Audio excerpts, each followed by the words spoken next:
What story do you have to tell today? Because we all have one. Doug Jessop is here with Family Heritage Stories to tell us how important it is to listen to and share the stories of your family history. And it's so important. So great to have you, Doug. Oh, thank you, Saray. Always love to come on. Well, Doug, you have a show on our station over the weekend, and you really tell stories. You share them because it's so vital to keep history alive. Well, the way that I look at it, it's called Family Heritage Stories. And to me, everyone has a story. And stories have power. They help us understand each other. But more importantly, if stories are not passed down from generation to generation, they're lost. And then those people are forgotten. Do you really want your ancestors to be forgotten? Or the next generation, Yeah. my kids, kids, to forget the rich history that is in your family. It's blood. Oh yeah, well my favorite question to ask is, tell me a story about your grandma or grandpa.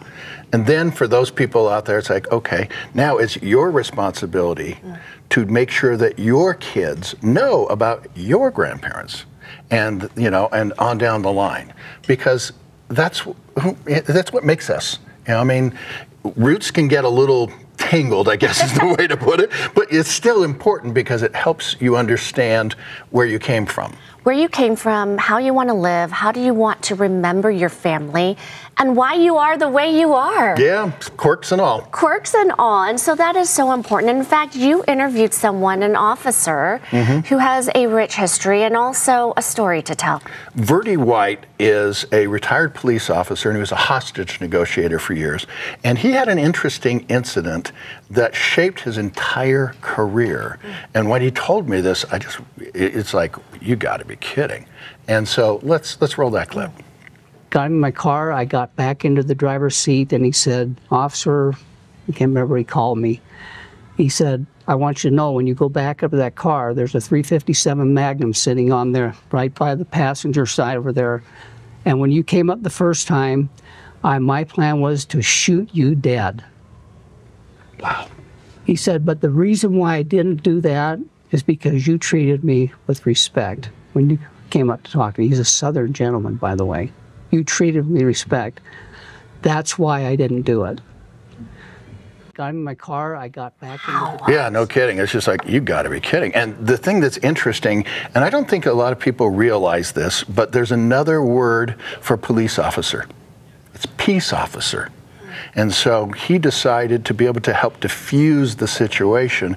And so he is one of those heroes that we feature in the show every week. Well, I'm so glad because it not only shares a story, but it helps all of us. Yes. Because you're right, it changed the way he polices. Oh, yeah. And his career to show respect, and he could be dead.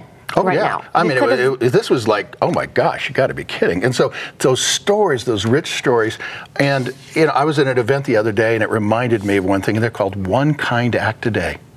If you could just do one kind act, and this literally saved his life.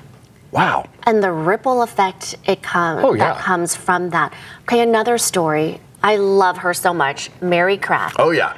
Tell me about her. Well, I'm bringing back Utah success stories. Did that for years. And to me, there's lots of really, really cool stories. And so here's a lady that literally started, well, let's get back. She actually had the largest culinary business in all of Utah, and it's been so successful that she's passed it on to her kids and everything. But it started with a little red wagon because she was on welfare. And she said, I wasn't raised like that. I didn't want to do that. So she got her two little kids, put them in a red wagon, got sugar cookies, and she would sell them door to door.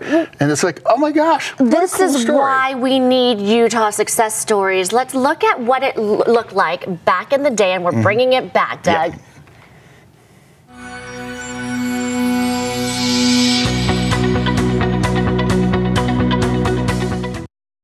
You know what? I mean, I'm so glad you're bringing it back because there are too many Utah success stories that we need to bring to light and remember. Oh, yeah. And if people have a business out there that they want to have featured, just have them, you know, contact us. And the email it's going to be on the screen, but it's Krista at fedorafoundation.org. And so we just want to be able to help highlight those things because in all the crap you hear in the world, there are some really, really cool stories. That make you feel good and proud of being here in Utah. Oh, yeah. Let's celebrate them. Where can people watch your story? Where can people make sure that these people, successful people, get their acknowledgement? Well, we watch Family Heritage Stories Sunday nights 11 right here on ABC4. And again, you know, if you want to contact You Got a Business, go ahead and email Krista at fedorafoundation.org. Okay, those are the times you can watch right here on ABC4. Doug, thank you so much. Powerful stories, and Mary Craft is just one of many, and she started with nothing. Yeah. And look at her now. All right, thank you, Doug, and thanks to Family Heritage Stories for sponsoring this interview. We'll see you back here very soon, Doug. And coming